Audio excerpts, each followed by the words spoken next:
सरकारी अस्पताल वो जगह है जहां गरीब और मजबूर लोग इलाज की उम्मीद लेकर आते हैं, मगर अक्सर मायूसी साथ लेकर वापस लौटते हैं। कहीं लंबी कतारें लगी होती हैं, कहीं घंटों इंतजार करना पड़ता है, और अद्वियात मौजूद होने के बावजूद मरीजों को ये कहकर टाल दिया जाता है कि दवा खत्म हो चुकी है। बाज वार्ड्स में एक ही बेड पर दो बल्कि तीन मरीज लुटाए जाते हैं। कहीं मुबैना रिश्वत की शिकायत है तो कहीं अमले के सख्त रवैये की।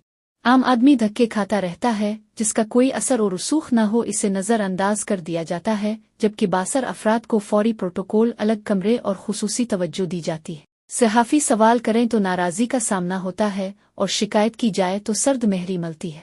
हालांकि फंड्स भी मौजूद हैं और अद्वियात भी, लेकिन असल मसला निगरानी और एहतिसाब का बताया जा रहा है। इसी सूरत-ए-हाल पर मरियम नवाज ने लाहौर में सरकारी अस्पतालों के एमएस और सीईओ से खिताब करते हुए सख्त बेरहमी का इजहार किया। उन्होंने कहा कि ठंडे कमरों में बैठकर सब कुछ ठीक दिखाई देता है, इसलिए अफसरान खुद बाहर निकले, अस्पतालों का दौरा करें और देखें कि कहीं रिश्वत तो नहीं ली जा रही और मरीजों को सहूलियात मिल भी रही हैं या नहीं। उनका कहना था कि गरीब अवाम की अद्वियात के पैसों में करप्शन हरगिज बर्दाश्त नहीं की जाएगी, और मसला फंडिंग का नहीं बल्कि एहतिसाब का है।